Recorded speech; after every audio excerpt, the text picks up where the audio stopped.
A scenario you might experience would be where an employee has left the company or is leaving the company at the middle of the month. As is with the case of James 007, in our case, our receiving clerk. So James had submitted his resignation in April, and James in HR has agreed that his last working day will be the 20th of June. So let's go ahead and update James' profile. So we'll just say, hey, James has resigned. Now it's not the 20th of June as yet, but you can just go ahead and say that this is James' last working day. And you'll notice a couple of things here. So you see his status gets updated to 20th of June. And if you go to salary, you'll see that this gets closed on the 20th of June, right? Now, what happens to June payroll with James in it? Let's go ahead and create a new payroll for June. And yeah, I'll say 1st of June to the 30th of June. And you'll notice that, hey, Techlify HR still shows James up here even though he's resigned. And this is because James' salary ended on the 20th of June. So Techlify HR detects that and still adds him to the June payroll. Now I'm not going to create a new payroll because I already have one for June. So let me open this payroll. And James is not here, so I'll unapprove this and I will go ahead and add James. And I hit save.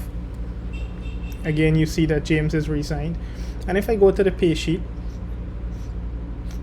you'll notice that James's basic salary is now $103,846. And let's open James' profile for a second here.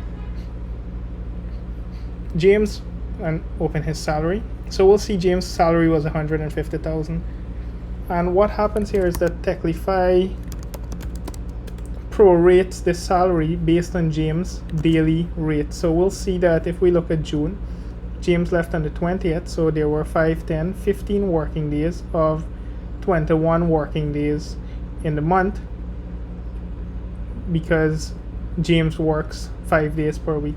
So 15 working days in the month, and James' hourly rate is $865.38 times he works 8 hours per day times 15 days what James worked, and you'll see it comes up to $103,845, and it rounds up, but you'll see this is exactly James' basic pay, and that is how James's salary is prorated. Now, apart from his basic salary, you'll notice that everything else is prorated for James. So his NIS gets prorated, and statutory deductions gets prorated, and everything leading up to his net salary. Now, to further drive this point home, let's just go ahead and add an allowance as well, because we did not allow James the phone allowance that everybody else received.